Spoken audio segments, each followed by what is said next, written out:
సోదరీ సోదరులారా, మన వాక్య పాఠ్య భాగం మార్కు సువార్త 16వ అధ్యాయం. గత పాఠం 15వ అధ్యాయం 42వ వచనం నుండి పాఠం ఆరంభించుకుందాం. ఆ దినము సిద్ధపరిచే దినం, అనగా విశ్రాంతి దినమునకు పూర్వదినం గనుక సాయంకాలమైనప్పుడు అరిమతయ్య యోసేపు తెగించి పిలాతునొద్దకు వెళ్లి యేసు దేహము తనకిమ్మని అడిగాడు. అతడు ఘనత వహించిన ఒక సభ్యుడై దేవుని రాజ్యము కొరకు ఎదురు చూచేవాడు.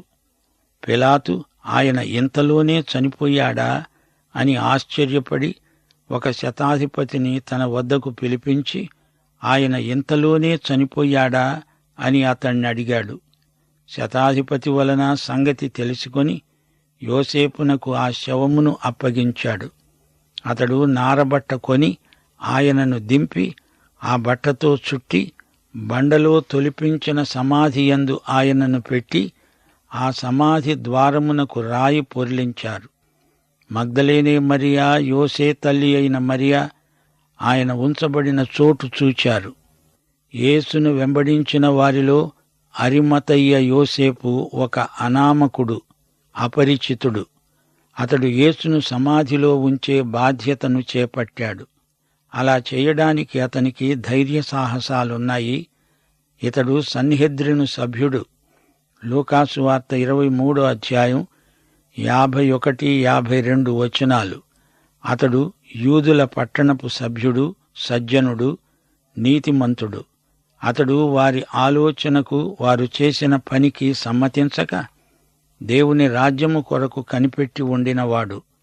అతడు పిలాతునొద్దకు వెళ్లి యేసు దేహమును తనకిమ్మని అడిగాడు. యోసేపు సన్హెద్రిను తీర్మానానికి సమ్మతించినవాడు కాడు. అతడు అరిమతయియ అనే పట్టణానికి చెందినవాడు. అతడు దేవుని రాజ్యము కొరకు కనిపెట్టుకొని ఉన్నాడు. ఇప్పుడు ధైర్యం చేసి యేసు కోసం బయటికి వచ్చాడు. ఆ సమయంలో అపొస్తలులు అటూ ఇటూ చెదరిపోయి ఉన్నారు. అలాంటి నేపథ్యంలో అతడు యేసు దేహం కోసం అడిగాడు. యేసు ఇంత త్వరగా చనిపోయాడా అంటూ పిలాతు ఆశ్చర్యాన్ని వెలిబుచ్చాడు. సాధారణంగా సిలువ వేయబడిన వ్యక్తి కొన్ని రోజుల తరబడి మహాయాతనతో సిలువ మీద అలాగే వేలాడుతూ ఉంటాడు. క్రమేణా చస్తూ పూర్తిగా చస్తాడు. సిలువ వేత అమానుషమైన క్రూర చర్య. అందుకే యేసు అంత త్వరగా చనిపోయాడంటే పిలాతు నమ్మలేకపోతున్నాడు. ఇందులోని వాస్తవాన్ని మనం గుర్తించాలి. యేసు స్వచ్ఛందంగా చనిపోయాడు. తన ఆత్మను అప్పగించాడు. సిలువ మీద యేసు తన ఆఖరు ఘడియల్లో ఏం జరిగింది స్వయంగా తాను చూచాడు. సిలువ మీది దొంగ కాళ్లు విరగ్గొట్టారు. అతడు చనిపోయాడు.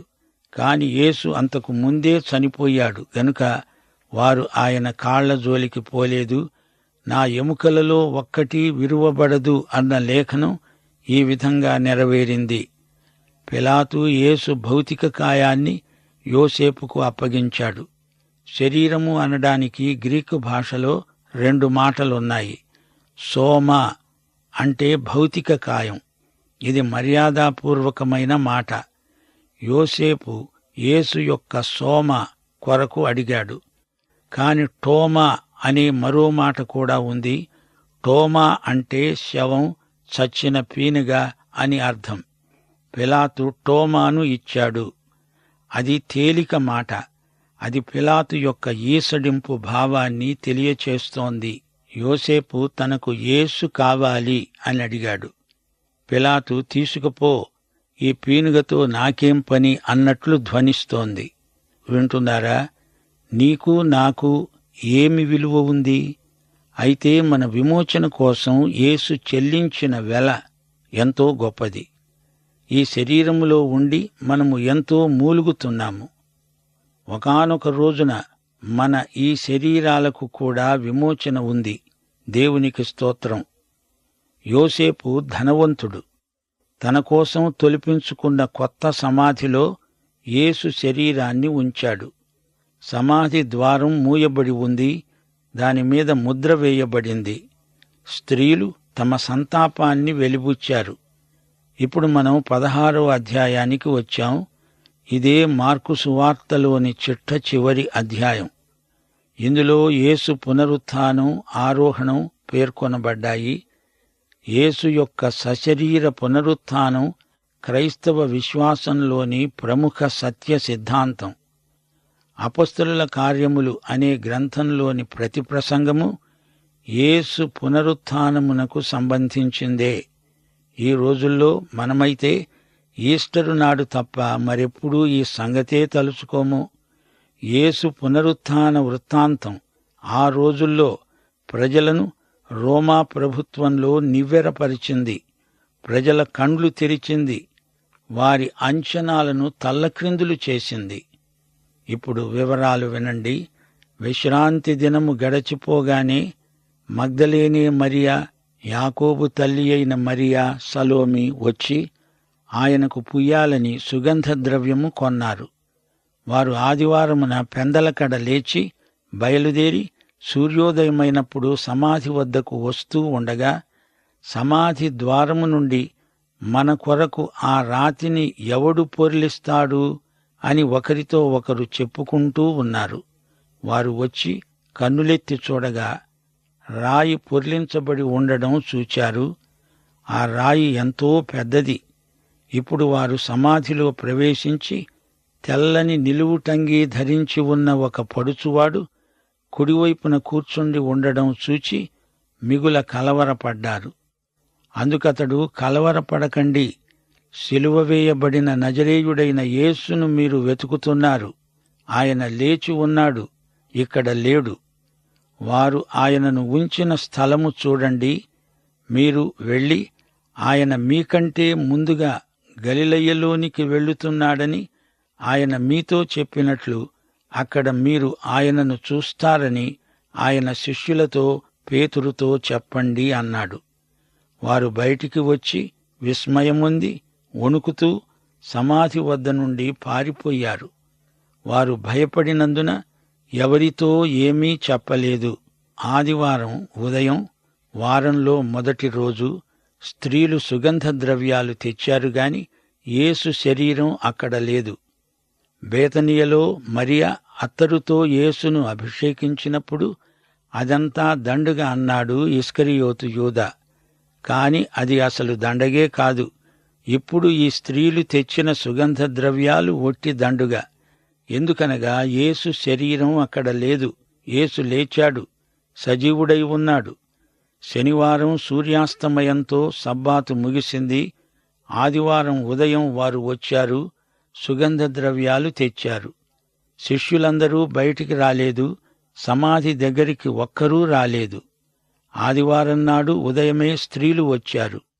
సమాధి మీద రాయి దొర్లించబడి ఉంది కాని యేసు శరీరం అందులో లేదు. ఖాళీ సమాధి.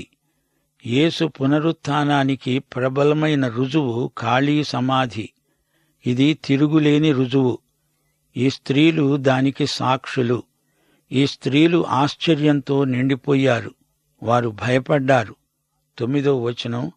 ఆదివారం తెల్లవారినప్పుడు యేసు లేచి తాను 7 దయ్యములను వెళ్లగొట్టిన మగ్దలేనే మరియకు మొదట కనపడ్డాడు. ఆయనతో ఉండిన వారు దుఃఖపడి ఏడుస్తూ ఉండగా ఆమె వెళ్లి ఆ సంగతి వారికి తెలియజేసింది. కాని ఆయన బతికి ఉన్నాడని, ఆమెకు కనపడ్డాడని వారు విన్నారు కాని నమ్మలేదు. శ్రోతలు గమనించండి. యేసు మగ్దలేనే మరియకు మొదట కనిపించాడు. ఆ తరువాత మరి ఇద్దరికి ఎమ్మాయు మార్గంలో కనిపించాడు. 12వ వచనం. ఆ తరువాత వారిలో ఇద్దరు ఒక పల్లెటూరికి నడిచి వెళ్లుతూ ఉండగా ఆయన మారు రూపము గలవాడై వారికి ప్రత్యక్షమయ్యాడు. వారు వెళ్లి తక్కిన వారికి ఆ సంగతి తెలియచేశారు. కాని వారు వీరి మాట కూడా నమ్మలేదు. లూకాసు వార్తలో ఈ వృత్తాంతం వివరంగా చెప్పబడింది.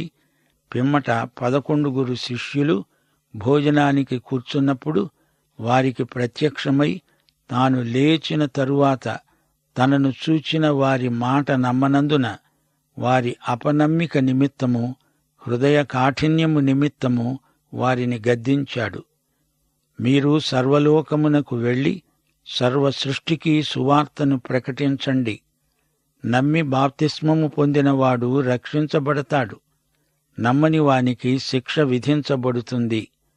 నమ్మిన వారి వలన ఈ సూచక క్రియలు కనపడతాయి. ఏమనగా, నా నామమున దయ్యములను వెళ్ళగొడతారు, క్రొత్త భాషలు మాట్లాడతారు, పాములను ఎత్తి పట్టుకుంటారు, మరణకరమైనదేదీ త్రాగినా అది వారికి హాని చెయ్యదు, రోగుల మీద చేతులుంచినప్పుడు స్వస్థత నొందుతారు. ప్రియశ్రోతలు వింటున్నారా? ఇది మార్కు సువార్త, క్రియాత్మకమైన క్రియాశీలమైన యేసు సువార్త. మీరు వెళ్ళండి, ఈ సువార్తను సర్వత్రా ప్రకటించండి. మనం వెళ్ళాలి, ప్రకటించాలి. దేవుని వాక్యాన్ని ప్రజలందరూ వినాలి, మనము వినిపించాలి, ప్రజలు విని తీరాలి. ఇది మన కర్తవ్యం. సువార్త ప్రకటనలో విశ్వాసులందరికీ భాగస్వామ్యమున్నది. రక్షించబడిన వారందరూ బాప్తిస్మం పొందినవారే. బాప్తిస్మం పొందినంత మాత్రాన రక్షణ రాదు. క్రీస్తును నిరాకరిస్తే నిత్య శిక్ష. యోహాను సువార్త 3వ అధ్యాయం 36వ వచనం, కుమారుని యందు విశ్వాసము గలవాడే నిత్య జీవము గలవాడు. కుమారునికి విధేయుడు కానివాడు జీవము చూడడుగాని దేవుని ఉగ్రత వాని మీద నిలిచి ఉంటుంది. వారు సువార్తను ప్రకటించినప్పుడు సూచక క్రియలు జరిగాయి. కాని సువార్త ప్రకటనకు సూచక క్రియలు ప్రత్యామ్నాయం కాదు. సువార్త ప్రకటన కొనసాగింపు సూచక క్రియల మీద ఆధారపడి ఉండదు. సూచక క్రియలు సువార్త ప్రకటన వల్ల కలిగే ఉపఫలితాలు. ఈ రోజున సువార్త ప్రకటనకు సువార్త ప్రకటనే సరైన విధానం. వాక్యాన్ని ఉన్నది ఉన్నట్లు చెప్పాలి. 2 యోహాను 10వ వచనం, ఎవడైనను ఈ బోధను తేక మీ వద్దకు వచ్చిన ఎడల వానిని మీ ఇంట చేర్చుకొనవద్దు, శుభమని వానితో చెప్పనూ వద్దు. అంతే. మార్కు సువార్త 16వ అధ్యాయం 19వ వచనం. ఈలాగు ప్రభువైన యేసు వారితో మాట్లాడిన తరువాత పరలోకమునకు చేర్చుకొనబడి దేవుని కుడిపార్శ్వమున ఆసీనుడయ్యాడు. వారు బయలుదేరి వాక్యమును అంతటా ప్రకటించారు. ప్రభువు వారికి సహకారి అయి ఉండి వెనువెంట జరుగుతూ వచ్చిన సూచక క్రియల వలన వాక్యమును స్థిరపరుస్తూ ఉన్నాడు. ప్రియశ్రోతలు వింటున్నారా? యేసు ఆరోహణమయ్యాడు. తండ్రి కుడిపార్శ్వమున ఉండి ఆయన సేవ చేస్తున్నాడు. ఆయన శిష్యులు సర్వసృష్టికి సువార్తను ప్రకటించడానికి పూనుకున్నారు. మనము సువార్తను ప్రకటిస్తే సూచక క్రియలు జరుగుతాయి. సూచక క్రియల కంటే సువార్తకు ప్రథమ స్థానమున్నది. సూచక క్రియలు సువార్తకు మాత్రమే సూచక క్రియలు. వట్టి సూచక క్రియలకు సువార్త విలువ లేదు. శ్రోతలు, సంఘానికి సువార్త ప్రకటన బాధ్యత అప్పగించబడింది. యేసు రాయబారులు సువార్తను ప్రకటించాలి. సంఘం స్వస్థపరిచే సంఘం. సువార్త ఆత్మను స్వస్థపరుస్తుంది, శరీరాన్ని కూడా స్వస్థపరుస్తుంది. ప్రతి విశ్వాసికి దేవుడిచ్చిన నిత్య జీవం భక్తిభరితం, శక్తిభరితం. యేసు మనతో ఉన్నాడు. యేసు పునరుత్థాన శక్తి మనకున్నది. పదండి, ప్రకటించండి, ప్రభువును మహిమపరచండి. సువార్త మనమంతా ప్రకటించవలసిన వార్త. ప్రతి ఒక్కరూ సువార్త విని తీరాలని దేవుని సంకల్పం. ఒకసారి విన్నవారు మళ్ళా వినక్కర్లేదు, కాని వినని వారికి వినిపించాలి. ఎందుకంటే ఈ లోకములో సువార్త ఎన్నడూ వినని వారు అనేక మంది ఉన్నారు. మరో మాట, అపొస్తలుడైన పౌలు ఒకసారి అన్నాడు, సిలువ వేయబడిన యేసును తప్ప మరి దేనిని నేను ఎరుగకుందునుగాక. అంటే అర్థమేమిటి? మనము ప్రకటించేది యేసు ప్రభువును గురించిన వార్త కాదు. యేసు ప్రభువునే ప్రకటిస్తున్నాము. యేసు క్రీస్తే ఆయన మరణ పునరుత్థానముల ద్వారా మనము ప్రకటించే సువార్త అయ్యాడు. మనము లోకానికి ప్రకటించేది క్రీస్తును. అపొస్తలులు క్రీస్తునే ప్రకటించారు, క్రీస్తును గురించి కాదు. ఆయనను గురించి చెప్తే అది చరిత్ర అవుతుంది. చరిత్ర మాత్రమే చెప్పి ప్రయోజనం లేదు. కాని యేసుక్రీస్తు మరణ పునరుత్థానాలు అనగా ఆయన శిలువ మీద చేసిన కార్యము మనము ప్రకటించే సువార్త అయింది. ఈ సువార్తను మనము ప్రకటిస్తూ ఉండగా అనేక ఆటంకాలు, అభ్యంతరాలు వస్తాయి. ఎన్ని అవరోధాలు ఉన్నా వాటిని అధిగమించి ఆయన మనకు అప్పగించిన పని చెయ్యాలి. సువార్తను ప్రకటించాలి. ప్రకటించాలి అంటే ఎవరైనా పంపాలి గదా. పంపబడిన వాడు ప్రకటిస్తాడు. పంపకపోతే ఎవడు వెళ్ళడు. వెళ్ళకపోతే ప్రకటించేవారు ఉండరు. అందుచేత ప్రకటించేవారిని పంపే సంఘాలు పంపితే సువార్తికులు వెళతారు. భూదిగంతాల వరకు వెళతారు. యేసు ప్రభు మనకిచ్చిన మహా ఆజ్ఞ. పరిశుద్ధాత్మ మీ మీదికి వచ్చినప్పుడు మీరు శక్తి నొందెదరు గనుక భూదిగంతముల వరకు నాకు సాక్షులై ఉంటారు. యేసు సాక్షులు, యేసును ప్రకటించే సాక్షులు. కనిన వినిన వాటిని మాత్రమే కాదు, అనుభవించిన వాటిని కూడా ప్రకటించేవారే నమ్మకమైన సాక్షులు. అట్టి సాక్షులు ఈ రోజున ప్రభువుకు కావాలి. ప్రతి దేవుని బిడ్డ ఒక సాక్షి, ప్రతి క్రైస్తవుడు ఒక సాక్షి, ప్రతి విశ్వాసి ఒక సాక్షి. నీ సాక్ష్యం నీ ఇంటితో ఆరంభమవుతుంది. ప్రభు అయిన యేసునందు విశ్వాసముంచు, అప్పుడు నీవు నీ ఇంటివారు రక్షించబడతారు. ఇంటివారు రక్షించబడడానికి నీవు రక్షించబడడం కారణం. ఇంటివారందరూ రక్షించబడిన తరువాత ఆ ఇంటి ప్రక్కవారు, ఆ పైన ఇంకా కొందరు, గ్రామమంతా, ఆ జిల్లా అంతా, ఆ రాష్ట్రమంతా, భూదిగంతాల వరకు సువార్త వ్యాప్తి చెందునుగాక.